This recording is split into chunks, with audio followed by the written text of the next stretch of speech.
So we're going to start with our 1-minute pitches that we were going to do the previous week. We just ran out of time. Let me tell you, this is like my favorite night. I do have to say, I really enjoy being here and spending time with you guys. You guys are a fun group, trust me. So I think what we'll do is we'll open up the floor, we'll rotate it, we'll have somebody in the room do their pitch, and then we'll go to somebody online. So I believe we were going to cover them last week. We just didn't have enough time. So we're going to try to get a few done today. This is just volunteers. I know I'm making some people feel oddly uncomfortable by making full-on eye contact. You really can just say no to me. It's fine. But I do encourage everybody to at least just give it a try. So if anybody is open to it in the room. Okay. Teach Them How to Learn is a early childhood micro school program for children ages 3 to 12 years old that want to learn. The goal of our program is to build young leaders of society that will be productive and bring society greatness. In order to do that, they need to be taught the essentials of emotions, the basics of reading, the basics of math, and learn to be lifelong learners. I am different from other programs because I allow children to explore and become excited about learning at their own level and at their own pace. And that's all learners, no matter what your difficulty is. So I believe that all kids are geniuses. I believe the same thing, Ollie. My niece taught me how to use my new app on my phone, and she's 11. Yes. I'm not ashamed of it, I promise. Anybody in the room? Are you guys ready? No? Yes. Come on down. Oh, sure, thank you. I'm Terry Day. I'm the president of HIMAX LLC and HIMAX Development. My company is developing the idea of, the preview pilot for hydrogen fueling in Nevada. As we all know, hydrogen fueling is allowed in California, and there are already 107 fueling stations in the United States. This is a $40 billion industry that the United States speculates will be $80 billion by 2026. With one station in Las Vegas, that allows for the 5 car companies that make cars to sell them in Las Vegas. When this happens, those 14,000 cars that exist in California right now will be open to a secondary sales market here in Las Vegas and in Nevada. By doing that, now we move to being able to open up Arizona or Oregon, and that starts, just like EVs, the movement across of EV charging or hydrogen fueling across the nation. Thank you so much. Thank you. Hi, I'm Gabrielle of Yates Academy of Leadership. Yates Academy of Leadership teaches and tutors kids. One of the things we find out that kids don't learn the basics, so one of the things that we try to do is teach them the basics of fundamentals. We also take the kids on field trips, teach them financial literacy, and take them on field trips. One of our main focus for the kids is that they learn service project where they can actually go and learn about their neighborhood and their community and things that's around their environment. So Gates Academy. Sorry, go ahead, Gabrielle. Oh yeah, I work with Ollie. That's the instructor. So you and Ollie should talk. And this is something else that I just wanted to say. So this is also for building connection. So if you hear somebody else, you're like, oh, wait, this sounds familiar, or I'd love to pick your brain. Don't forget, you guys can also connect with each other through Slack. Because as you guys have all joined Slack, you can find the user and just message them directly. So please feel free to connect as well. Okay, so hi, my name is Jada Elliott, and my idea is a wayfinding app for the Allegiant Stadium. So wouldn't it be nice if you could have someone to show you the way when you get there, like show you where the bathrooms are, show you where to get food, show you where to park, stuff like that. But the reality is when you get there, you're on your own, completely on your own. So you have to find your own way there. But what if you didn't have to be on your own? What if you could have something, like I said earlier, but in the palm of your hands, and that is my wayfinding app for the Allegiant Stadium. Thank you. Okay. Anybody else online? I'll go. Okay. Oh, awesome. At Connect Staffing, we're the name that's reshaping the staffing industry. Our mission is simple: to deliver exceptional value to both businesses and job seekers. Whether you're a dynamic startup navigating uncharted waters or a seasoned corporation with diverse staffing needs, we are a dedicated partner in success. We offer zero risk partnership. We stand by our services, offering without upfront cost. You pay only when we deliver, and we safeguard this promise by a 30-day service guarantee. We offer seasoned recruiters. Our team is full of pride and strength. Each recruiter possesses a minimum of 5 years in the industry. We offer AI-powered matches. We're not just a staffing business. We're in the business of intelligent staffing. We employ state-of-the-art AI technology to create top-notch matches, ensuring your team is powered by the best talent available. Connect Staffing. We're poised for extraordinary growth, and we invite you to join on this journey. Oh, was it? Nice job. Okay. I went the 288 route, so we'll see how concise this is. Moving west, I found no gay men's clothing optional camps within 300 miles. My business capitalizes on our location, geography, and weather to build a successful retreat where high-worth men enjoy recreation authentically in a safe space, retreats that are lucrative and popular back east. Cyber and Space. My name is John Deedhoff, and I'm the founder of Deeds Enterprises, LLC. We're a US SBA certified service-disabled veteran-owned small business. What we're doing is we're getting veterans and Nevadans into the cyber fight in order to combat cybercrime and to strengthen our nation. So some of our market verticals we're going after is obviously we've seen issues here relative to the gaming industry here in Nevada. We're also looking at aerospace and defense customers, United States government customers, utilities, et cetera. Essentially, so really what we do is we find and we identify our vulnerabilities before the bad guys do. So today we have a very special speaker. Her name is Cara. Cara is our director of programs, right? Director of programs. I do want to give her a shout out. She was recently promoted. She is that awesome. Aww. Nice to be here. Thank you for having me. So today we're going to talk about business models. Actually, so before we get started, I want to pass out the business model canvases for everybody. Okay, I got them. For everybody who's online, I sent an email out on Monday, so you also have a copy of two documents: the business model info sheet and the business model template to fill out. But the in-person people will get 2 copies of the business model canvas and the ad lib that follows. So if you can get 2 copies of that, or if you want to pick up a second copy afterwards. 2 copies? Yeah, thank you. So the ad lib is something I want you to take a look at first. I'm going to dive into business models in this and talk about the structure, but with the thought that you're going to complete this ad lib at the end. And so this 1-minute pitch is a really great way to tell us all a little bit about your business model. But have you guys ever done Mad Libs? Did you guys ever get those books? Yeah. Okay. So I have the business Mad Libs, and it's not as fun, but it's super helpful and it's really fun and functional.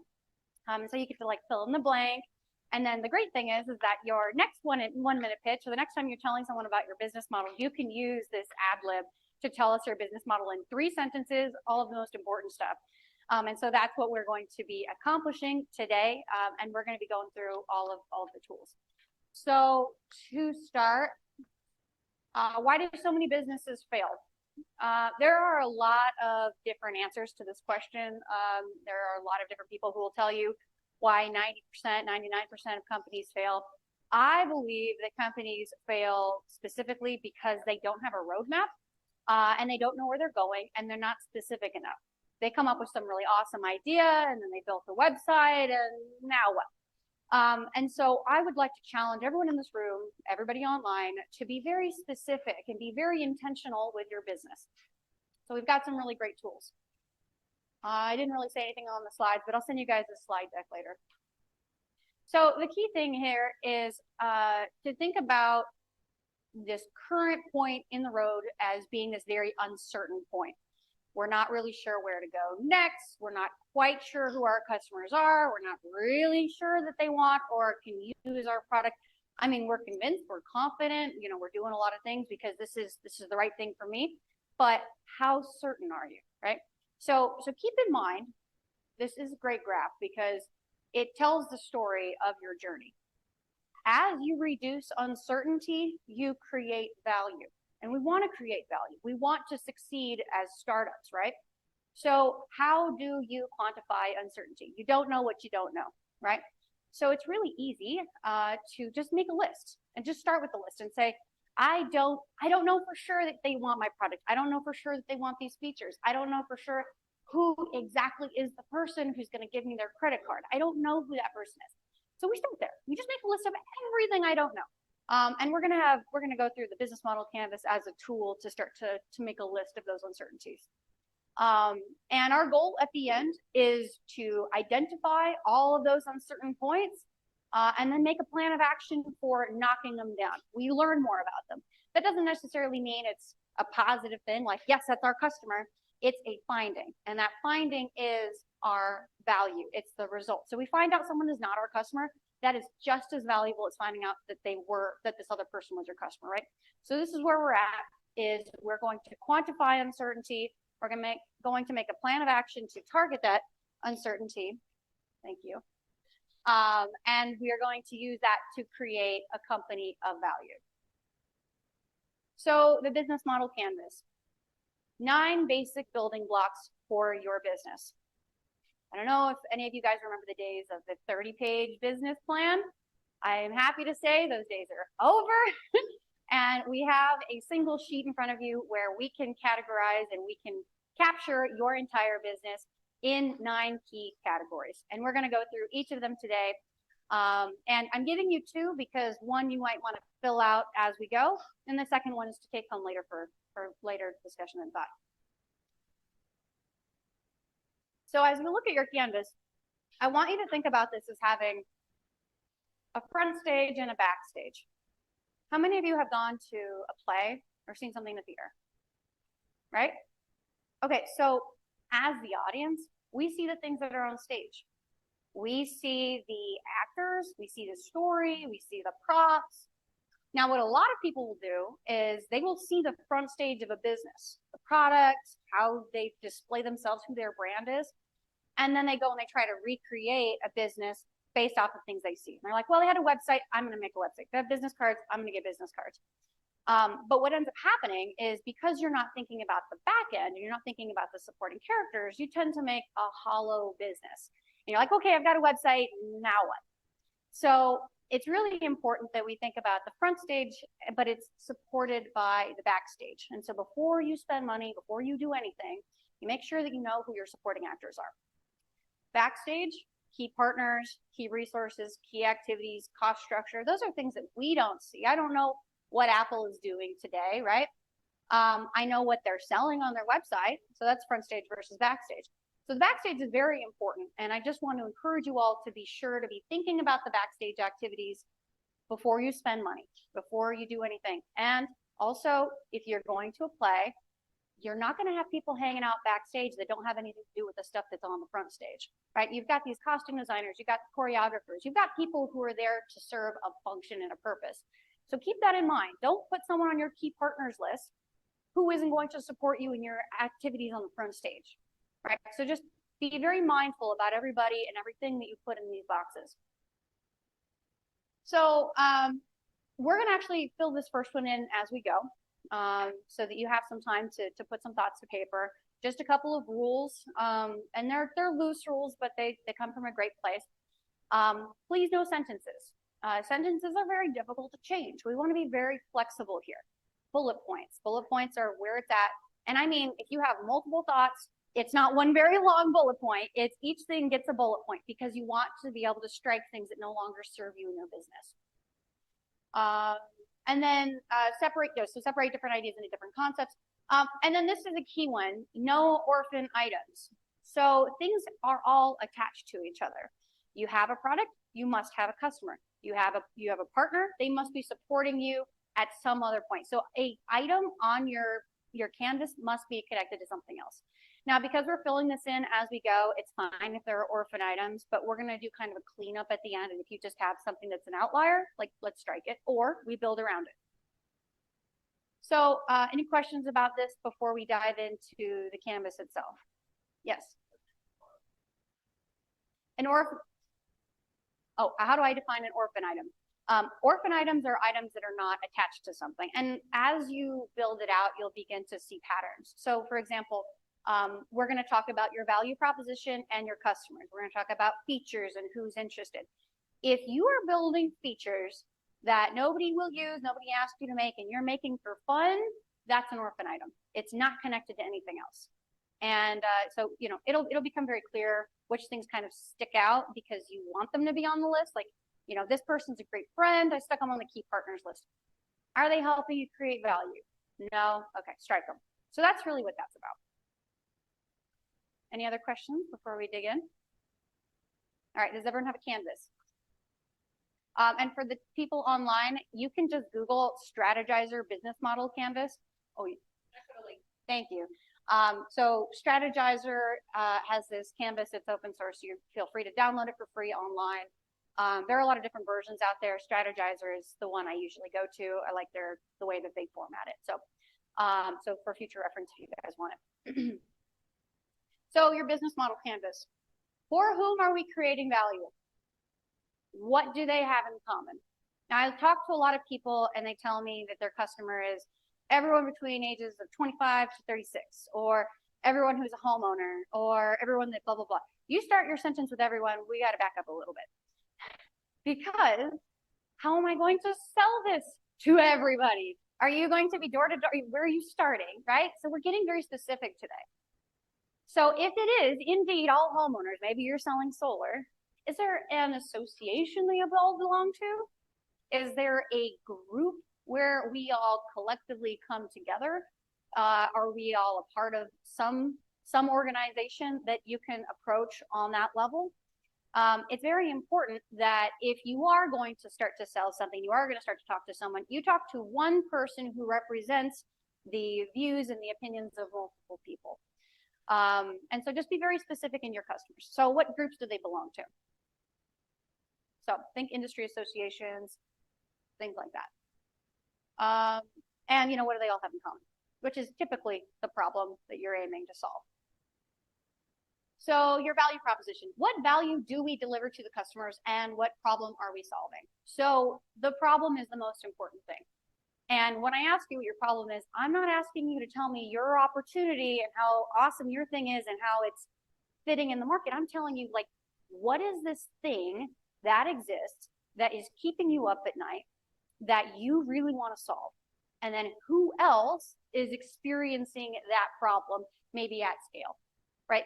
Who is experiencing the problem? What problem are they experiencing? And what is that value that we're delivering to them?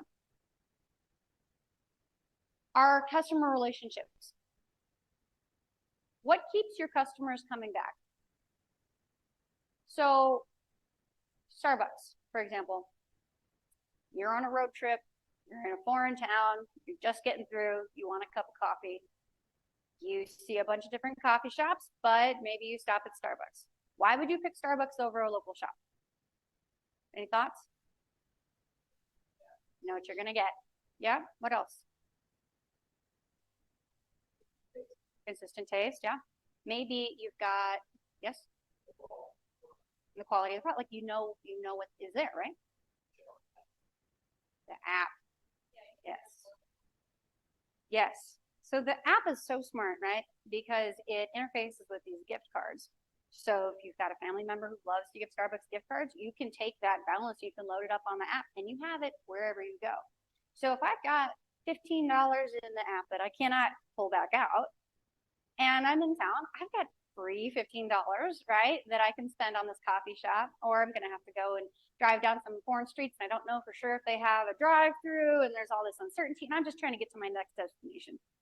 Their app is a customer relationship tool. That is what keeps people coming back. So I'm not just a one-off. I'm not just a random shop to them. So keep in mind how you plan to maintain your relationships with your customers. How are they going to interact with you? How are you going to keep them coming back?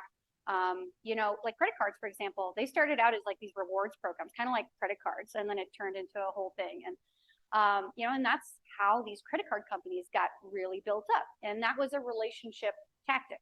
There's entire business models around relationships. And then also this arrow here is really great because it's how your customer interacts with your product. How do they interact with you? Now your channel, this one's two types of channels. We've got your marketing channel and you've got your physical distribution channel. Physical is not always relevant for everybody, but I would like to encourage you to think like, how is it going to get into the hands of your customers? Even if it's a SaaS thing, or there's still some touch points there, and you still have to figure out how your value is getting into the hands of your customers. So that's why we have the arrow going the other way. So how does the value come into the hands of my customers? Yes. Yeah. Yeah, I mean, it's still, does mobile app apply, right? For distribution channels, yes. It's really about the product coming to the customer. So how did they find your app? Okay, you're on the App Store. Maybe you're on a specialty marketplace. How did you get on there? What is going to drive people to that? So we want to be very specific to the channels and actually how that's going to happen.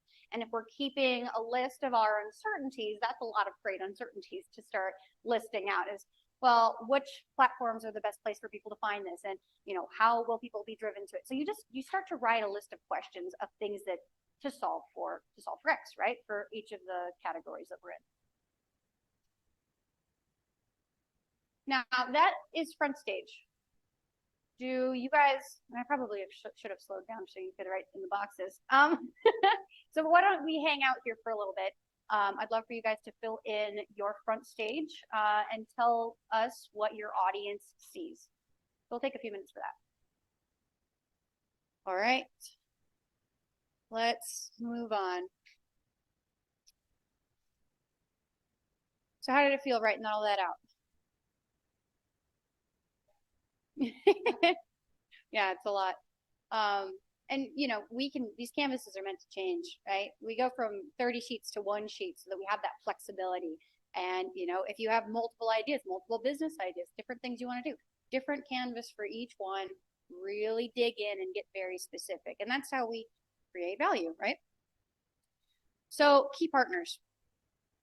My favorite definition of partners. Partners don't pay each other. They help each other get paid, right? Partners don't pay each other. They help each other get paid. That means that they have something in common of value that's not exactly about an exact exchange of cash between us, right? So we are generating something of value that is more interesting and more exciting. So if you have partners on your list, they should be directly helping you create your value proposition or a connection to your customers. They should be supporting things on the front stage because we don't want a whole bunch of people hanging out backstage that are doing nothing, right? So a lot of people like to throw kudos here and say, well, my dad, he helped me with this, and my friends, they helped me with this, and they stick them on the key partners list. That's fine, but you really need to think about your real partners are the people who are actually helping you create something of value, right? You don't just put someone on the board of directors because you want to be nice. Yeah. Companies, people, the idea is that this is an entity, a person that is supporting the value proposition creation. So maybe they're helping you with creating your app and stuff, and you're not paying them, right? So that's the thing, is these partners, you're not paying them, you're helping each other get paid. So these are people that maybe they're doing in-kind development services for you, but they want a piece of the final product sales, right? That's the type of partnership. But you know, you're going to work with them and they're going to give you their free development, their free services. Or maybe they have access to customers and they're willing to help you with getting connected to those customers because they're super interested and excited about the product that you're going to give to them, because eventually that's also going to come back to them. So they're interested in that problem being solved, or they're interested in the value that you are going to be creating. So people who do not pay each other, you do not pay your partners. You do not go on this list. So if you want to take some time, let's fill in the partners.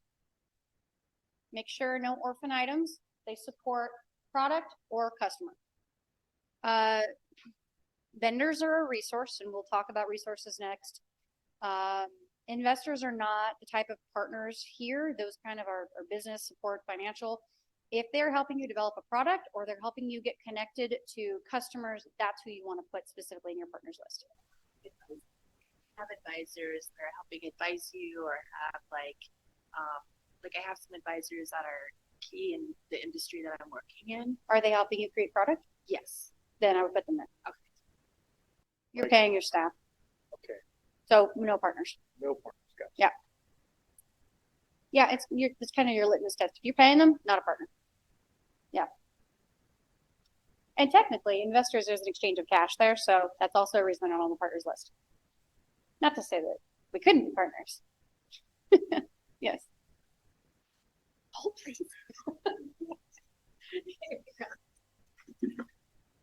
What if it's a commission-based? Oh, sorry. What if it's a commission-based payment? If it's like a referral fee or something like that? If it's like, like another marketplace helps another marketplace, would that be considered a partner? Yeah. Yeah. Because you guys are working together to create something, access to customers. Yeah. I would consider that a partner. Brokers. Yeah. I mean, if there's commission-based, possibly it really depends on who is getting their piece of the pie and when they're getting it, right? So if we're working together and there's no exchange of money and you're sharing resources, we're pooling resources, and we're creating something awesome, now we've made it, and now you get a piece of the pie, then that's a partner. All right, so I'm just going to make it really simple. Key activities are your to-do list. These are the things that you need to do backstage to make all of the activities and the things happen front stage. And you can get, I mean, you don't have to make it your actual day-to-day to-do list, but the list here, no orphan items, right, is connected to some other box. So maybe you need to create your product and you need to form that relationship with that marketplace. To-do item could be to work out that relationship, because that hits multiple boxes, right? That is your key partners box. It's also your access to your customers box. So just make sure that the items that are on your to-do list are attached to something else. We're all supporting actors here. Now our wish list. All of those things you want to spend money on. Staff, app development, things that you can't get for free in a partnership is your wish list. So make a list here of the things that you know are going to cost you money, that you want to buy, that are going to help you with your product that you're going to sell. Again, it can't be by itself. If you have developed this really awesome business model and then your key resources you're going to buy has nothing to do with any of the boxes, strike it because that's an orphan item, or build the business model around it. Orphan items are really interesting and they tell a story because they're on the list for some reason. Either you put them on there because you're excited about it and you want it on there, and if you are really excited about it, then build the rest of your business model around it. But if it's on there and you're like, you know what, actually I pivoted, I'm not in that direction anymore, feel free to strike it. So pay attention to any outliers, things that are hanging out that are not connected to other boxes. So our to-do list and our wish list tend to get overlooked because they're simple and they're little small boxes. But my main advice here is just make sure that it's connected to something else. Yes.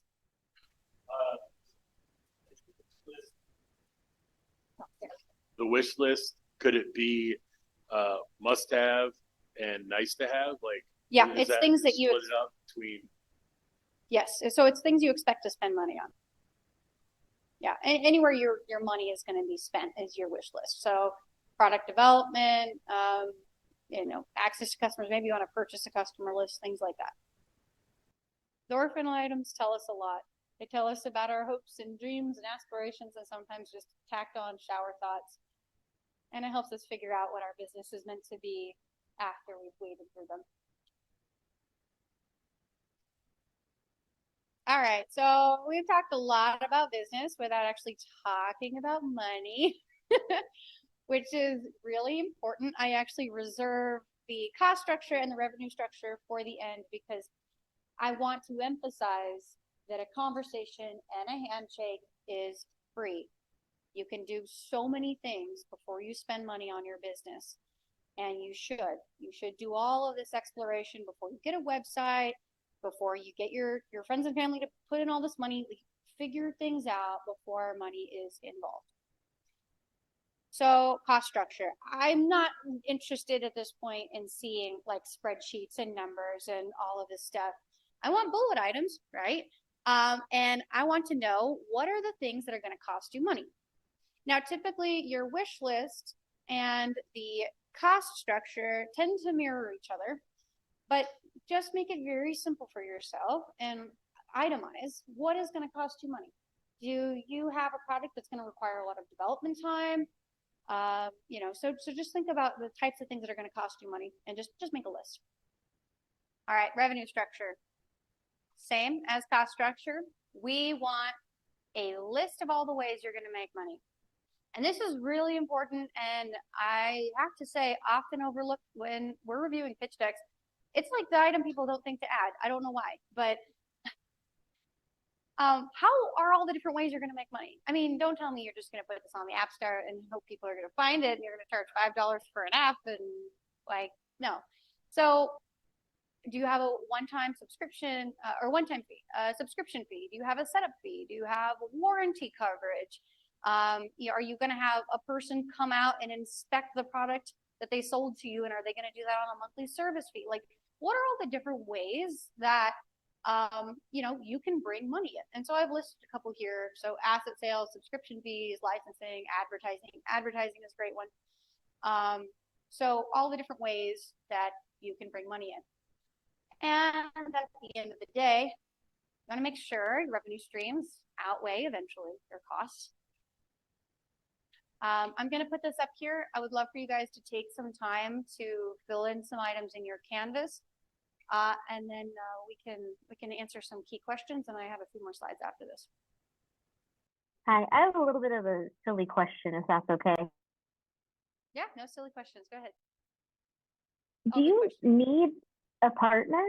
I'm going through all of my stuff, and it's just there's nothing technically qualifies as a key partner. They're all either vendors or employees. So I'm just wondering, like, how kind of where that fits in. That never really occurred to me. You might not know who your partners are yet, and that's okay. I would say it's worse to put someone on the list who doesn't belong. So if you feel like you're squeezing someone in there, don't do it. And leave it open for now and focus more on your front stage. If you don't know who your partners are, or it's very unclear, that tells me that we need to focus more on the front stage activities, and we need to know more about what is going to be forward facing, what are your customers going to see. And then what you start to see is, okay, this is great. People are interacting with it and it's doing awesome, but I need some help making my product better or reaching this particular segment of customers. And then that's where you need that help, is where the customers come in. So don't squeeze somebody in there unless you actually need them, because it's not totally an exchange of nothing with a partner. Like, there's exchange of value. So if you don't need a partner, then don't pursue it right now. Okay, so orphan items are items that are not connected to anything else. Things that are on there because you want them to be, maybe you've listed a bunch of features and you actually don't have any customers who want them. Maybe you have put a partner on your list, like a family member or somebody who was really awesome in the beginning, but they're not actively helping you do anything in the other boxes, like a product or access to customers. So I call those orphan items. They're items that are on one list and they're not connected to anything else. And in fact, it's really easy to see orphan items if, when you're done with your canvas, you get out like the colored pencils and you draw like, a color-coded line to the items that are all attached to each other. And then for the different things that are all attached to each other, you change that color. And then it becomes really clear which things are not connected to others. And then can you give me that other question again? Yeah, to-do list. It's kind of just a to-do list of items that must be done. But again, no orphan items. They have to be attached to something that is somewhere else on your canvas. So your to-do list item could be, related to your product, to your customers, to your channels, relationships, all of that stuff. So, I mean, it is a high functioning to-do list. Don't, like spill it all out there. It's not like a daily list, but it has to be related to making your company happen. We talked about in the beginning of creating a list of uncertainties, a list of items to go and learn about, go and to discover in order to create value in your company. And so maybe your to-do list is to create that list of uncertainties first, so that you know where you want to start. All right, so let's do the ad lib. Cool. So let's do the ad lib. I would love for you guys to all flip to your ad lib sheet. The papers you guys have this aren't color coded, but follow the color coding here. We are going to fill in a statement, and for a few brave souls, if you want to redo your 1-minute pitch in the form of the ad lib, you are welcome. So I'd love for you guys to tell us your business model in terms of the business model canvas, right? So my product or service provides value to customer segment by very short description. Don't get crazy here. In order to deliver value to our customers, we have partnered with key partners who help us achieve key activities, product development, and/or access to customers. We expect to spend money on costs, which is, your product or key resources, and we plan to make money by revenue streams. Now, before you guys do this, just so you know for future things, this is an internal thing, and if you're going to turn around and use it as a pitch, you may want to rework that last couple of sentences because it doesn't really flow for like pitching to investors, but it's good for you to know and to fill in. So the folks online, if you want to type your answer into the chat, you are welcome to. If you guys want to take a few minutes to fill in your ad lib, I would love to hear a few of them, and we'll just take a few minutes for that. Oh, absolutely. Yeah, the question is it okay for a title of a person to be in the key partners? Yeah, no, our whole point of this is to make a list of our uncertainties and things we don't know. Title, perfect. You want to put that placeholder there because you will eventually work with someone in that title, or it's your dream, it's your wish. And then as we go through our list of things to learn, we're like, okay, I need this person in the key partners, but is that true? You call them up and you talk to them and you're like, okay, actually, maybe that title wasn't quite right, or maybe it should be this. And that's where we start to learn more and create that value. Bonus points if you guys draw lines between your items, but it does make things messy.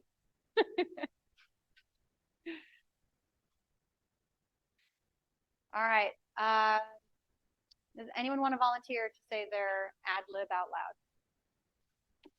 My ethical hacking provides value to the gaming industry by discovering your cyber vulnerabilities before the bad guys do. In order to deliver value to your customers, we have partnered with HackerOne, who helps us achieve access to a larger community of experienced ethical hackers. We expect to spend money on hot-rodded hacker laptops and plan to make money by professional services. So that's either your hourly rate, your time materials contracts, your cost plus fixed fee, or through firm fixed price engagements. That was perfect. Thank you. See, it was very clear in just a few sentences exactly what you do, and you answered all the key questions I would want to know. Perfect job. Okay. My consulting and cross-promotion and marketing and horticultural therapy provides value to underserved, disadvantaged, especially severely mentally ill populations, and the large employers seeking diverse, empowered workforces. In horticultural therapy and urban agriculture. To deliver value to our customers, we've partnered with Green Drinks International and hopefully with Indoor.ag to help us achieve improved mental health via community collaboration and various products and services. We expect to sell money on technology, office space, rent, and website hosting and development. We expect to, we plan to make money via public speaking and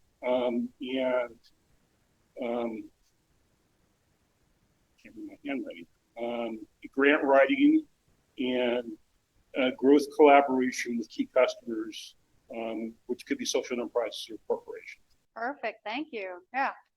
So my wayfinding app provides value to people who go to stadiums by helping them find their way around. In order to deliver value to our customers, we have partnered with the Allegiant Stadium, who will help us achieve mapping out the Allegiant Stadium. And we expect to spend money on programming and promotion, and we plan to make money by having price features and through ads. Awesome. Thank you. You also have access to customers through Allegiant, so keep in mind. Awesome. And just so Rick, great ad lib. So there was a lot of great information there, and I would encourage you to get very specific and chase down some of those kind of more fluffy things, right? So it was really, really great framework. I have an online food discovery platform which uses large language models to help users locate perfect meal options for breakfast, lunch, and dinner. In order to deliver value, our customer segment millennials employed in the United States between ages 25 and 40 with a smartphone, tablet, or computer who find new places to eat through social media posts. Partner with StartUpNV to help me locate some product development people. Expect to spend money on product development and marketing. And then I plan to make money through pay-per-click banner ads and transaction fees through online ordering through that. Perfect. Thank you. Awesome. My recycling provides value to drywall manufacturers and Portland cement plants by taking waste and turning it into a product. In order to deliver value to our customers, we have partnered with drywall manufacturers, gypsum brokers, who will help us achieve clean gypsum. We expect to spend money on efficient equipment, research and development to manufacture our own drywall, and plan to make money by charging drywall scrap manufacturers for their waste and selling gypsum to farms, cement plants, etc. That was awesome. Good job. No, it was great. But you started saying, I don't know if I did this right. The whole point of this is to just dump your raw thoughts down onto this, because it gives you a chance to build off of it, scrap it. And when you write it out and you have a great little business model statement now, and all of you guys who have done your ad lib, you can now tell people your business model in 3 sentences and you get it, right? But then you might learn, okay, you know what? Actually, I want to scrap that, or maybe I want to do something else, and that's really interesting. By putting it down on the paper, it makes it easier for us to pivot and to change and to strike, versus it being up in our head and we're like, man, I want to pull action, but I don't, I want to do something, I want to pull the trigger, I want to do this, but I don't really know how to move forward. And so all this is about making a list of our current knowns, realizing the things that are unknowns, testing them, and then just kind of pivoting and iterating from there. And don't fear the pivot, right? Like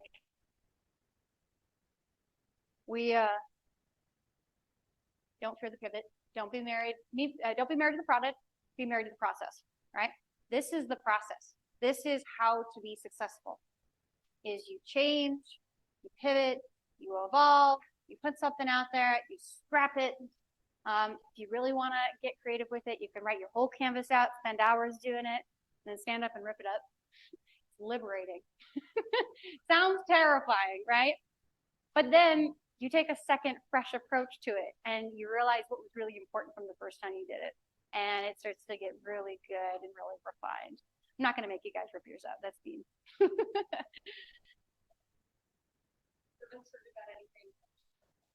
Talk to your customers. They are the source of truth. Go on a fact-finding journey. Understand more. The answer is not in this building. The answer is not in your head. It's out there with your customers. So that's it for me, you guys. I'll take questions. Thank you. Okay, so any questions for Cara before she leaves us? Anybody online, please feel free to unmute yourselves. Anybody in the room? If you want to ask questions, I'll just run out on the floor. So you mentioned earlier about a 9-page or 6-page business plan or something, instead of a 20 or 30-page one. do you have a template for that, or? Oh, I said a 1-page, 9 blocks, and that's it right there. Oh, that's it. That's it. That's it. That's it. That's your template. So tell us your business in 9 blocks. The most important thing that I wanted to mention here is it used to be you come up with an idea and you sit down and you write down this 30-page business model. But the problem is that you can't pivot, and it just becomes really difficult because he wants to edit a 30-page document. He wants to write a 30-page document, but if you have this one sheet, these 9 boxes, and you fill them in, it's very easy to strike things and to rewrite things. It makes it easier for you to figure out what your fit is. And so that's the new business model, is this one sheet. I will add that, so if you guys take a look at Strategizer's website, the business model canvas is like the original canvas, but if you are a nonprofit, I would encourage you to take this to the next level after you've done your business model canvas and explore the mission model canvas, because you're mission driven. There's some other great ones. So there's the lean canvas. A lot of people are they really like. I think the lean canvas is great. But I think if you're still in the discovery phase and you're still learning who your customers are and exactly how things are going to come together, the lean canvas isn't as helpful. So when you have some specificity, maybe you know what your business model is and you know who your customers are, then explore other tools like the lean canvas. Yeah, and that's a really great point. Not to say that competition isn't important, it is. But right now you're trying to figure out what your value is and who you deliver it to. There's this really great another strategizer tool, and it's all about the external pressures that your company faces, and competitors is one of them. So I would encourage you to take a look at kind of that. But really, you don't want to go too far down the rabbit hole of competitors and all of that stuff. You want to focus on the problem you're solving, who you're solving it for. Is there a group of people who experience this problem? You start to build around that, right? Because if you're doing this customer discovery and you're talking to people, and you're going to find the competitors real quick, and you can make a choice, right? Do I want to compete with them, or do I want to do something totally different?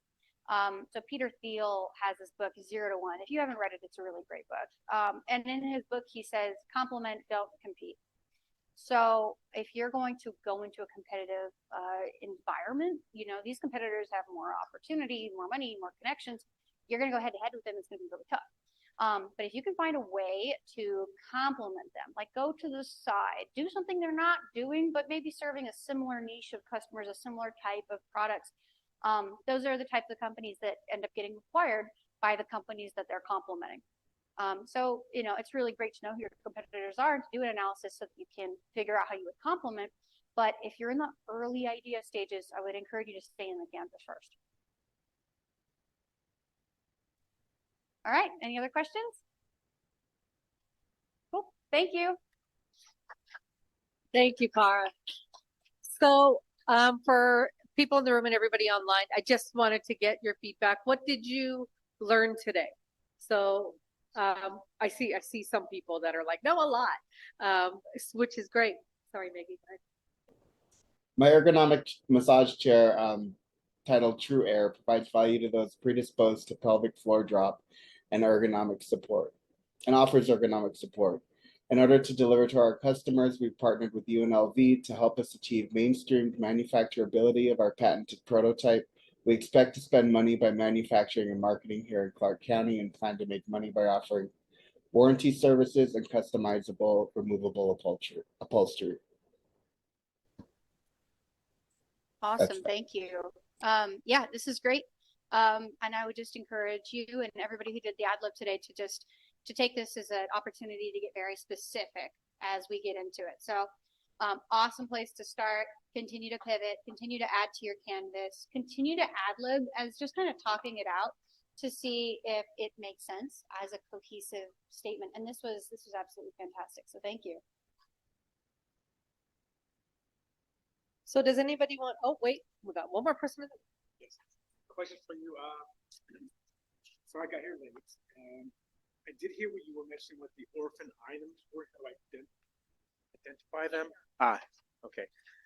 In regards to the orphan items, at what point, what's the purpose of identifying the orphan items? The purpose of identifying orphan items is to pay attention to things that we are spending money on that do not, money and energy and time on things that do not serve our business model. My favorite example is that people like a product more than they like the problem or the customers. And they really want to build something really cool, and it's this awesome app, and it's got all these bells and whistles, and it's really, really neat.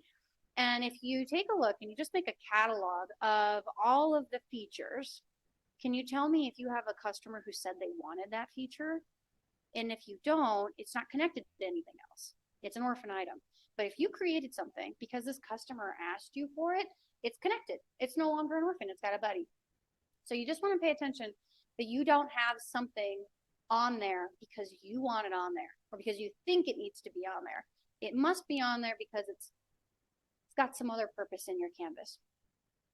Okay, got it. So kind of going back to what you had mentioned earlier in regards to the book 0 to 1, you had mentioned that you want to kind of do something that's a niche to something else going on, right? So if you want to do something different and support whatever's other businesses out there, how do you identify that what you feel should be different is actually not an orphan, is an orphan or not an orphan? How do you know?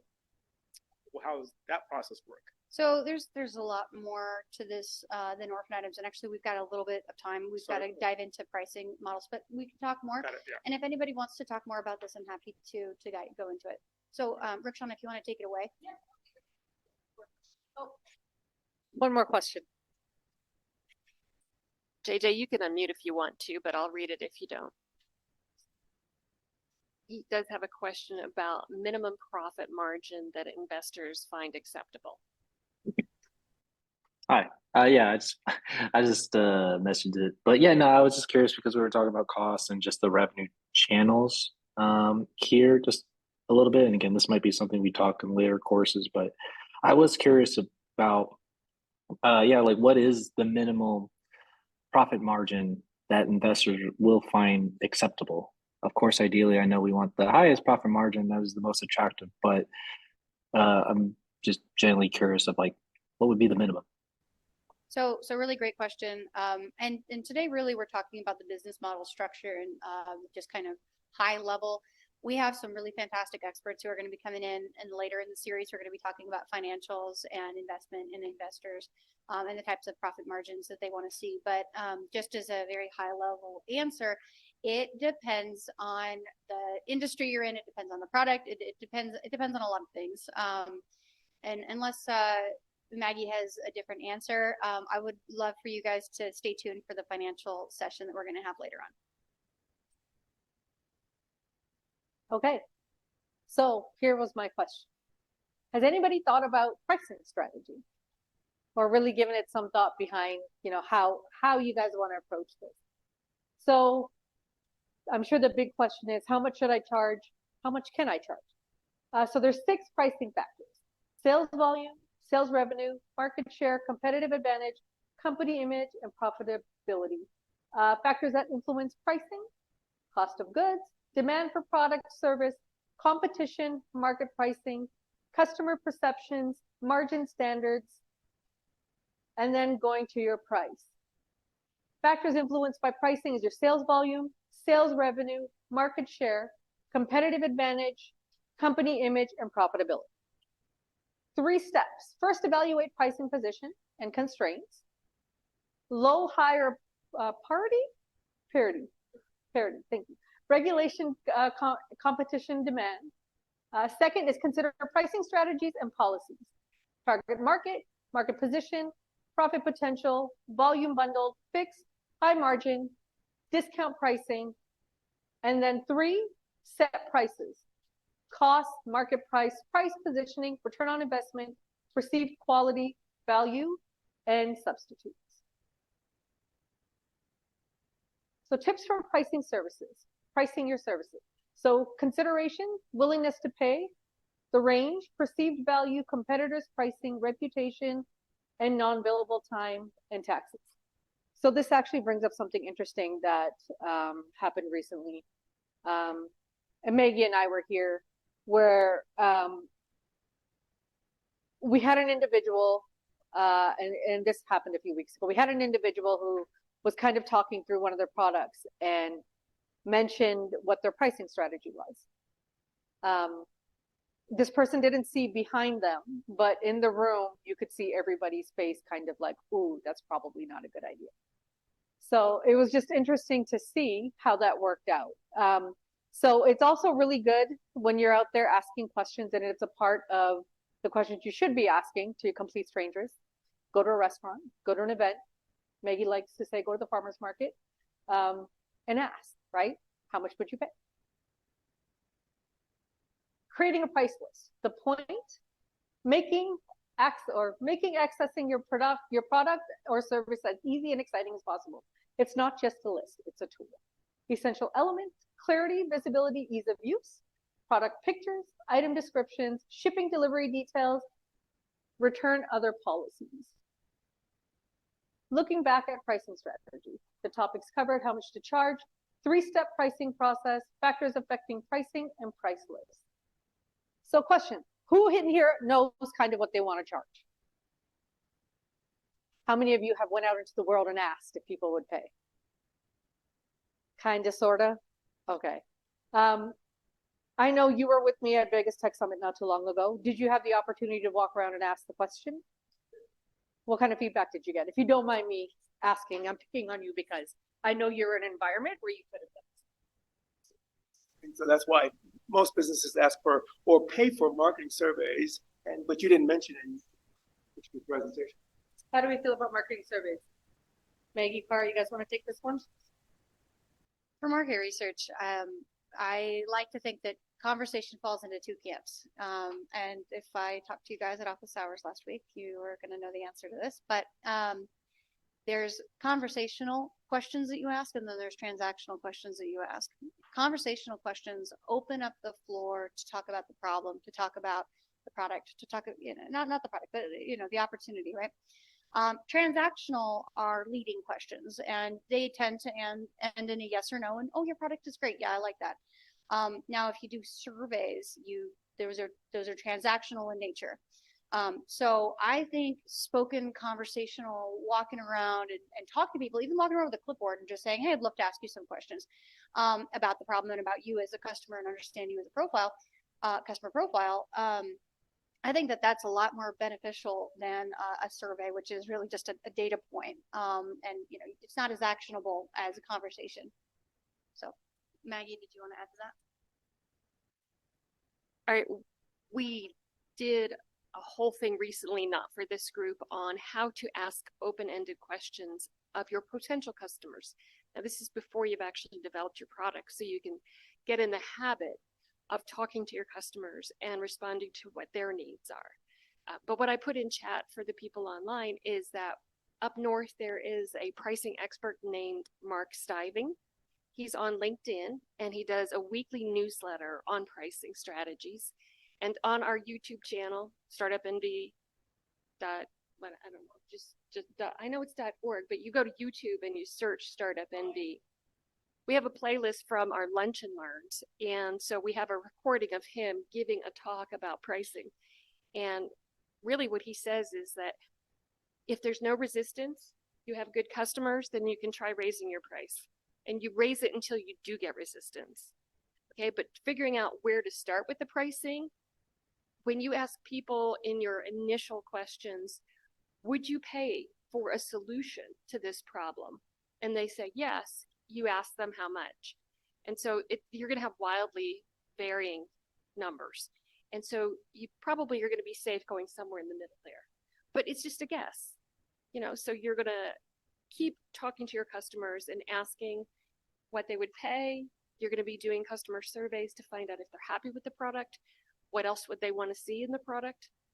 You really want to have a seat on the shoulder of your customers and see how they're using your product and what else you can do to make them happy. And as you add more features, you can charge more money. So Maggie, I have a question. I feel like this question will come up eventually. So you mentioned pricing your product, and then working its way up as you add features, and until somebody raises their hand and says, okay, no, this is too much.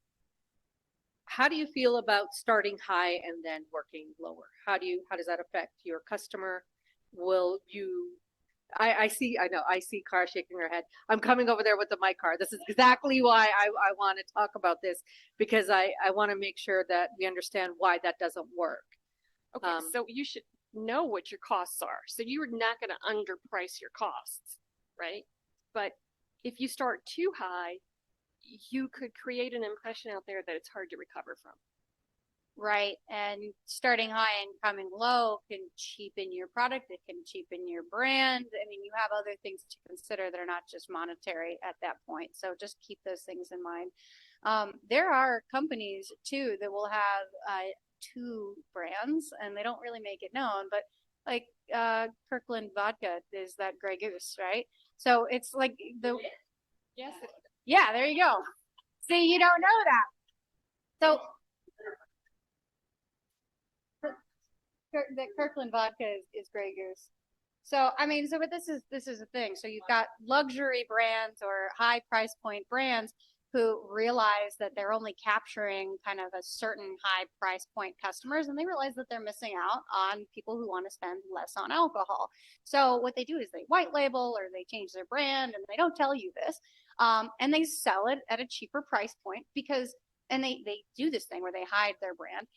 They do this because they don't want their value to be cheapened, and so they create, and then it's really smart because now they're capturing two totally different halves of the market, and they're not cannibalizing their sales. They're not competing with themselves, but they are two different groups. So pay attention. A lot of those Kirkland guys, they're the real deal. They're just cheaper. Are there any other questions? Hold on, I'm coming. Is it about alcohol? No. No, but it was you brought up a great point. One of the things that I saw with with consultancy is that a lot of times they'll have different pricing structures for the United States government versus for Fortune 50 companies. So I mean, I distinctly remember being billed out at this for government rates and this for working with General Motors. So it's interesting that you bring that up. And just to kind of dovetail, you guys, please, shoot holes in it. But the way I was looking at it from an hourly rate, I mean, for the U.S. government, we have the General Services Administration, GSA. Data are publicly available online. Yeah, for their multiple award schedule contracts and say an ethical hacker hourly rate is this at this experience level, is this at this experience level. So that's why I was sort of looking at in terms of pricing for governmental agencies, because you can defend it, it's fair and reasonable. So, well, these guys have already had it approved with this pricing strategy and everything.